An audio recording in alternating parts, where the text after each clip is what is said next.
Star परिवार के समस्त लोगों को मेरी तरफ से हार्दिक शुभकामनाएं। समय का कालखंड एक सतत प्रवाहमयी होता है और आज हम 2020 के इस कालखंड के अंतिम पड़ाव पर हैं। अगला समय नई चुनौतियों, नई आशाओं के साथ हमारे बीच में। ऐसी कामना है कि अगला जो वर्ष है आपके बीच में ढेर सारी उपलब्धियों को लेकर के आए। अगर हम विगत वर्ष की विवेचना करें, क्योंकि काल तो सतत है और जब हम उसको खंड में विभाजित करते हैं तो इसका मात्र उद्देश्य ये होता है कि हम बीच के काल की विवेचना कर पाएं। तो पिछला साल पिछली शताब्दी के लिए एक विवेचना का काल था और इसका अगर सबसे ज्यादा प्रभाव देखा जाए तो निश्चित रूप से वो शिक्षा जगत पर हुआ। शिक्षा जो रूपांतरण का आधारभूत तथ्य है, कीमिया है बदलाव का, और हम सब जिस भी स्तर पे हैं अगर मंथन करें तो ये पाएंगे कि पिछले साल ने बहुत सारे बदलाव किए हैं। शिक्षा की दृष्टि से देखा जाए तो एक महामारी ने मानवीय संवेदना को पूरी तरह से झकझोरा है और प्राचीन सनातन मूल्यों की ओर हमको अभिमुख किया है। तो आगामी जो वर्ष है हम उम्मीद करते हैं कि स्टार परिवार के सारे सदस्य उन सनातन मूल्यों की ओर अपना ध्यान लगाएंगे। इन मूल्यों में हम सब ने अनुभव किया है स्वास्थ्य की विवेचना, समग्र संवेदनशील समाज की विवेचना और सत्यनिष्ठ समाज की विवेचना। ये तीनों ही इस कोरोना काल ने एक नई उपलब्धि के रूप में हमारे सामने रखा है।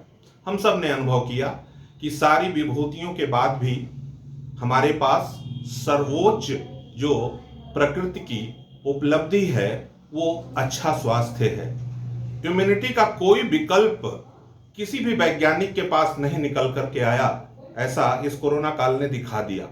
तो हमें इस काया को इस स्तर पर ले जाना है कि हम अपने प्रतिरक्षा तंत्र को मजबूत कर सकें। अब अगर चिकित्सीय दृष्टि से इसकी विवेचना की जाए तो शरीर तभी स्वस्थ होता है जब मन स्वस्थ होता है, और मन तभी स्वस्थ हो सकता है जब आपकी आत्मा का परिष्कार हो।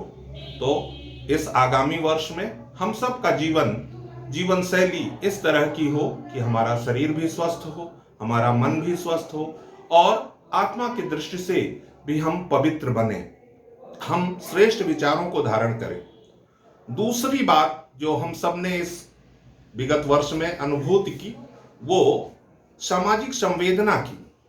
हम सभी किसी न किसी रूप में अपने परिवार की तरफ लौटे, अपने मूल की तरफ लौटे। पूरे विश्व के मानव समुदाय ने यह अनुभव किया विगत वर्ष में कि परिवार समाज की सर्वश्रेष्ठ इकाई है। हमको पारिवारिक मूल्य पूरे समाज में व्यक्तिगत से बढ़कर समष्टिगत रूप में लागू करना होगा। परिवार का मतलब प्यार और सहकार है। तो हम जिस भी क्षेत्र में कार्य कर रहे हों, जो भी हमारा कार्य क्षेत्र हो, वो प्यार और सहकार से भरा हुआ हो, उसमें हर एक की उपयोगिता हो और केवल कार्य के ही आधार पर नहीं बल्कि समग्र विकास के आधार पर पूंजी का वितरण भी हो, जिससे पूरा समाज समुन्नत हो सके। और तीसरे आयाम पर हम सब जो पहुंचे वो था आत्मनिष्ठा, सत्य के प्रति निष्ठा। समाज की जो भी विकृतियां हैं, जो भी व्याधियां हैं, उनके पीछे का कारण निश्चित रूप से हमारा किसी भी प्रक्रिया के प्रति ईमानदार न होना ही होता है। व्याधि जो है वो एक तरह का अवरोध है। तो हमको समाज को इस तरह से विकसित करना है कि इसमें से अवरोध विलुप्त हो जाए, अवरोध को दूर किया जा सके। तो उम्मीद करते हैं कि हमारा शिक्षा संस्थान अपने इन 3 विशिष्ट आदर्शों पर आगे इस वर्ष पूरी तरह से कार्य करेगा और एक श्रेष्ठ समाज, एक वैकल्पिक समाज के निर्माण में हम सभी अपनी भूमिका को अदा करेंगे। इसी के साथ एक बार पुनश्च ढेर सारी शुभकामनाएं। और आप सभी के लिए एक बात कही जाती है, किसी बड़े कवि ने कहा है कि जो यूथ हैं उनको हमेशा कामना करनी चाहिए। अगर यूथ किसी समाज का कामना नहीं कर रहा, उसके अंदर चाहत नहीं है, तो निश्चित रूप से वो समाज नाकाम हो जाएगा, वहां की कार्य पद्धति गिर जाएगी। तो आप सभी के अंदर दृढ़ कामना होनी चाहिए। कामना होगी तो कार्य होगा, कार्य होगा तो सिद्धि होगी।